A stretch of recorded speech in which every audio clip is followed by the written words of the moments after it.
Hi, Jacqueline. Welcome. And thank you very much for being here to talk about your journey to becoming a supervisor. Thank you so much for speaking with me, Andrea. I'm delighted to talk with you today. Mm. Welcome. And Jacqueline, I'd like to start with asking about yourself, to share a little bit about you, about where are you based, what's your background, who are you as a coach? Well, thank you. That's a long answer in some ways because I've been coaching since the late 1990s. I was one of the first coaches in Canada and to undergo professional training, and was part of establishing the Coaching Association in Calgary, Alberta, Canada. We established it late 1998, early 1999, and I was on the board to help set that up. And that has been a great part of my journey, which is learning through the International Coach Federation, becoming certified with them, and then also through EMCC and being certified as a master coach, both for individual and team coaching. So I've been in the executive coaching leadership development field for over 2 decades, which, it's hard to say because I just don't feel that old. And one of the other significant things that I've been involved in is I did my doctorate in executive coaching and leadership development with a focus on team coaching, and was privileged to win an award for the dissertation that really looked at what do we do in team coaching, and created a very simple model for leaders and team coaches to use, and published that model and a couple of other books that support leaders and team coaches to really understand how do they best support teams based on the research of what differentiates high-performing teams from teams that are average to mediocre. So that's a snapshot of the last couple of decades. And it's been great to add the diploma in coaching supervision to my toolkit and my wisdom and experience. I'm curious, how did supervision come into your journey as a coach, as a team coach? Yeah, that's a good question, because when we started out with coaching, supervision wasn't on the radar. Certainly it was for psychologists, but not for coaches. And that's really evolved over the last couple of decades. And I think what really got my attention focused on it last year was I had been involved with the ICF in setting the competency framework for the advanced certification in team coaching. And so that started about 3 years ago. And so as part of that, I, was part of the workshops and the panel on that. And then last year, we did the standard setting for the exam. And so I was privileged to be part of the first cohort. And one of the things I was excited and interested to see is that supervision is being required for the accreditation at the advanced accreditation in team coaching through ICF, which is new for ICF, not for EMCC. They've been requiring it for many years, the European Mentoring and Coaching Council, but ICF hadn't. And I thought, I really want to dive in and understand this more. If ICF is requiring this is the way of the future for the field. And when I started the program, the diploma program, one of the big questions in my mind is, how is supervision different from just coaching a coach? I had this little skeptical sense about what are we really doing that's different than that?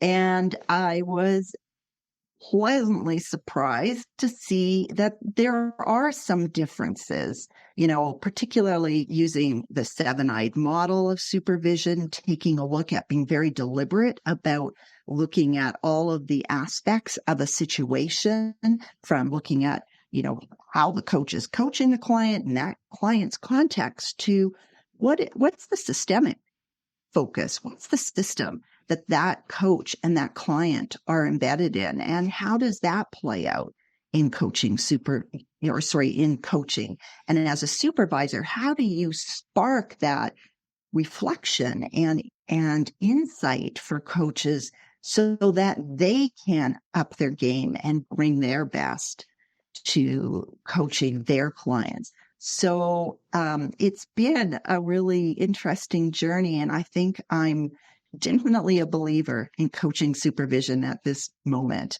of how it makes a huge difference, both for the supervisor. I think I'm a better coach as well as a better coach supervisor as a result of going through the program and doing the work.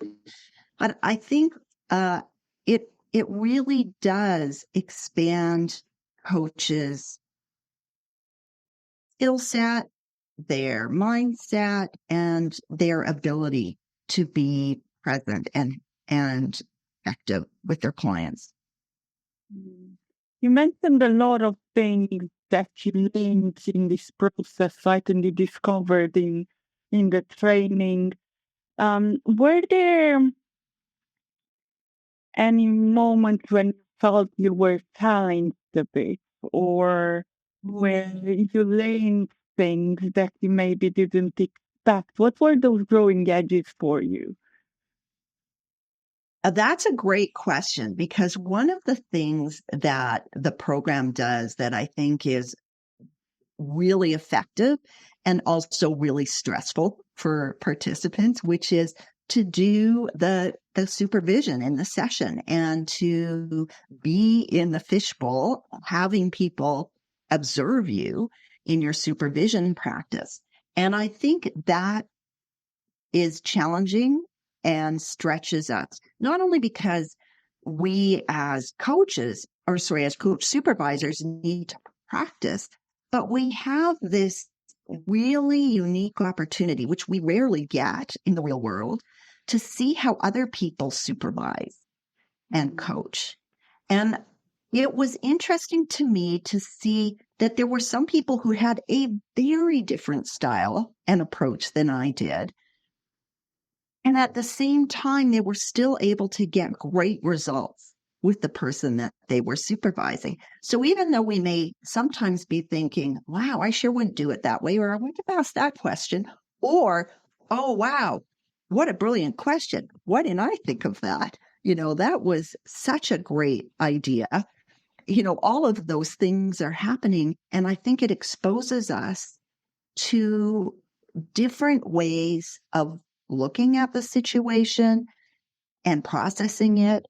And I think the challenge of that is then to say, how do I incorporate this broader perspective, toolkit, set of insights, and bring that in to my coaching and my coaching supervision when I'm outside of this learning experience. So I think that was the most both challenging, but also in some ways, some of the most valuable and interesting pieces of the learning. Yeah, the challenging parts are the ones that make us grow most, right? Those are the challenges that create those growing edges. Absolutely. And what I'd add to that, Andrea, is I think, and this is where I think supervision makes a huge difference. We can all face challenges. It's the ability to reflect on that. And that's one of the things we talked about, was that actually a lot of the learning is not happening in the moment. When you're challenged, often you're in fight or flight mode and you're just getting through that challenge. Where the learning happens is in that reflection after, in those quiet moments to go, oh, what happened there? What did make me feel challenged? Why was that challenging for me? How how could I maneuver that challenge differently? What did I like about the way that I maneuvered it in the moment? And what do I learn about doing it differently? And I think that is actually the greatest case for supervision, because supervision gives that safe space to do that reflection. And, one of the things that I was really blessed is I was supervising several people who, like me, had a decade or two of coaching experience. And, I was wondering, is this really going to provide value to them? And what they said was having that conscious reflection, having someone help them think through it in a safe space made a huge difference to both their practice and their presence as a coach. And so I think this ability to reflect on our challenges and learn from them is really supported by the coaching supervision process. It's you mentioned working with coaches who are as experienced as you are, or more or less in that range of experience. You mentioned that you work with executives, the way you do team coaching. And I'm really curious, if you look ahead, where do you see yourself supervising? Who do you see yourself supervising? Where do you see yourself as a supervisor? Yeah. And that was a great assignment to reflect on that. We actually did that as you know, one of the assignments is to think about who are we as a coaching supervisor and what's our vision and who do we want to work with. And I had a great opportunity to work with some newer coaches. One was just starting her practice, although she was a very experienced HR professional. So she had like 30 years HR experience, but she was brand new as a coach in private practice. A couple of coaches who were in the 20-year mark like me. And I think what I found is I liked working with everybody. It was really interesting. And I think where I can add the greatest value is with some of the more experienced coaches. I think that one of the things that I heard as feedback was because I had also been in the business for a really long time, that helped people feel really safe and credible. They liked the credibility I brought for that. So I think that may end up being a bit of a niche for me to take that longevity and be able to put that into practice for people who been coaching for a while and who grew up in the coaching field like I did, where supervision wasn't prominent. And so they are also, although they've been coaches for a long time, many of them are just getting into the supervision area as well in terms of their experience. So they're not sure what to expect. And I think that I can really help guide people through that journey. Thank you so much, Jacqueline, for sharing. And it sounds like an exciting future for you as a supervisor. Thank you for being here, and all the best of success for the future. Thank you so much, Andrea. Same to you.